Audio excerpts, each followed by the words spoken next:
at it. Yes. All right. My video shot out a little bit there. So we are going over those vocabulary words for the week. I'll spend some time doing that with you. All right. So your first word is on page 172. It is bellow.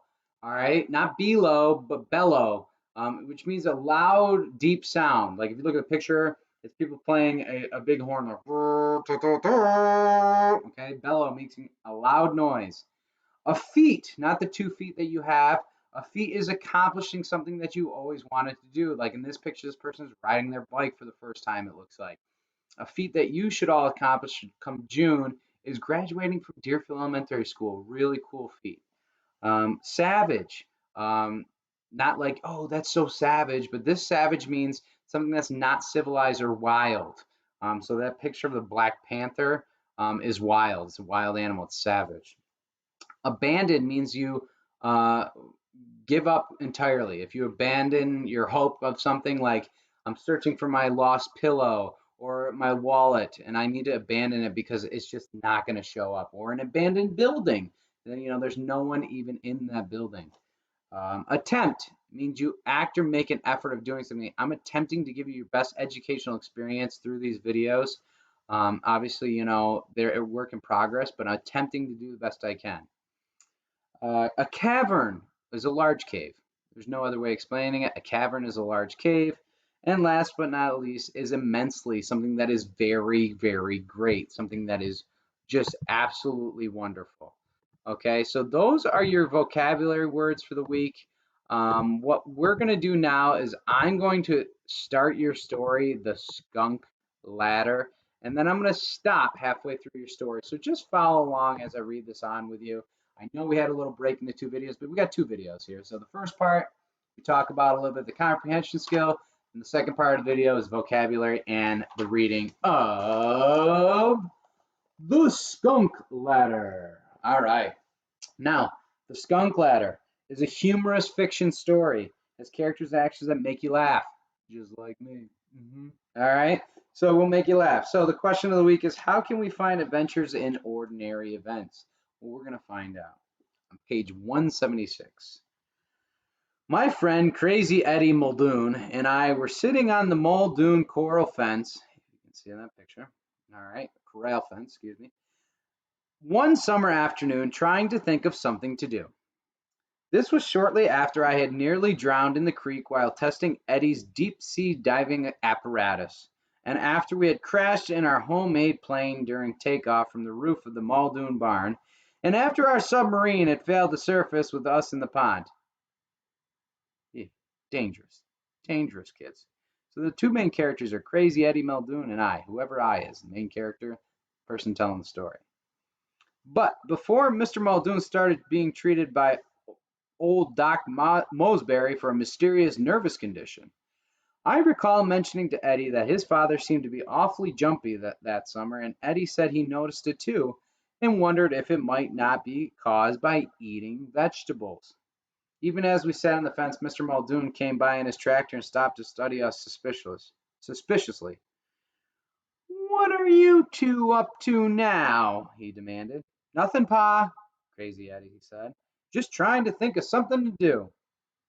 So these guys are a little adventurous, a little dangerous, a little risk takers. It's crazy. I mean, the guy's name is Crazy Eddie Muldoon. Okay, it's not a normal name, so it sounds like he's a little cuckoo. All right, going on page 177. Mr. Muldoon shuddered. "Well, when you think of it, you let me know before you start to do it, you hear?" "Sure, Pa," Eddie said. "I guess what we'll do is go dig in the dirt. We've been talking about doing that." "Okay," said Mr. Muldoon, shifting his tractor into gear. "Just don't build nothing." Then he drove off. "What kind of hole are we going to dig?" I asked Eddie. He stared off into space. And then he came back. His face, enveloped in that dreamy expression that always accompanied one of his wondrous new ideas. "A big hole," he said. "A really big hole." So the 2 boys are going to dig a gigantic hole. What for? You're going to find out. Next page, 178. This hole is so big it looks like it's all the way up to their eyes. Digging the hole, occupied us for most of the week. One of the problems with digging a big hole is that it is difficult to know when it is big enough and deep enough. There are basically two kinds of holes dug in the ground. Applied holes, such as for posts, wells, mines, etc. And holes for hole's sake. You just make a hole. Eddie and I were digging one of the latter, which is the hole, just to make a hole. Eventually, the hole was so deep we could barely heave shovelfuls of dirt up over its sides. At that point, Eddie judged it to be finished. Since Eddie had insisted that we keep the sides of the hole squared up, we had to pull ourselves out of it on a rope, one end of which was tied to a pile of stumps nearby. The stump pile also served to screen our digging activities from the view of Mr. Muldoon. Remember, he said, "You need to tell me before you do or not." All right. Who was cutting hay in the field on the far side of the farm. As Eddie often pointed out, any kind of engineering feat, engineering, all right, it's kind of like an amazing activity that usually involves a tool or creating something, uh, should be screened from the eyes of engineers' parents. That way you could concentrate on your work and didn't have to be answering a lot of dumb questions all the time. So I got a question for you. All right, I want you to think about this prediction. It says on the side, what do you think the boys are going to do with the hole? Well, we already know from the pictures that it involves a ladder and there's a skunk. So we're going to find out. We were immensely proud of the hole, and I still don't believe I've ever seen a nicer one. It was so nice, in fact, that Eddie abandoned his view of it as purely as an aesthetically pleasing hole and began trying to think of its practicality. What does that mean? He's saying that even though it looks absolutely beautiful, it is such a beautiful, that he's trying to make it practical, trying to figure out what to do with this hole that we dug. You know what we could do with this hole? He said. We could make a wild animal trap of it. You know, like Frank Buck does in Africa. I bless the rains down in Africa. I bless the rain. All right. We could cover it up with branches and leaves and grass, and wild animals would come along and just fall right into it. Then we could tame them and teach them to do tricks. Eddie fairly glowed with enthusiasm as the idea began to take shape.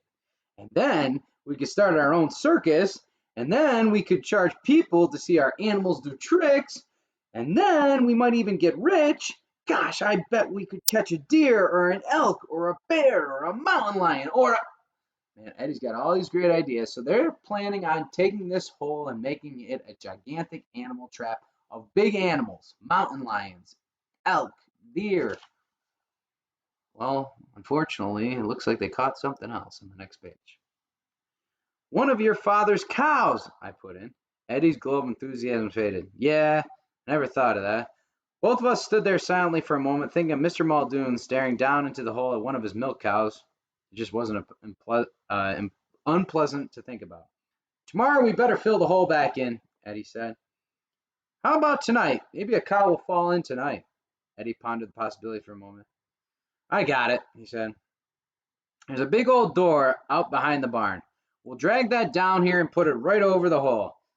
And that is what we do. Before knocking off work for the day, secure in the knowledge the door would save us from the uncomfortable experience of watching his father undergo one of his fits of hysteria.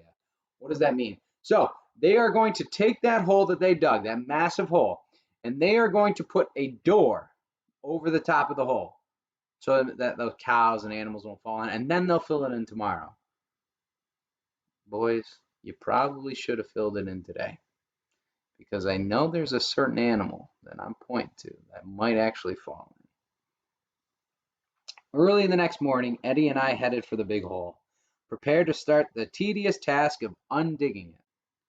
As we approached the excavation, a familiar odor reached our nostrils. Whew! Must be a skunk around here someplace, Eddie said. Maybe it's in the hole, I said. Couldn't be. We covered it with a door. Nevertheless, the skunk was in the hole. He'd apparently found an open space under the door, slipped in for a look around, and plummeted down 8 feet or more to the bottom of the hole. How's it going to get out? It can't climb the sides. It doesn't have massive strength.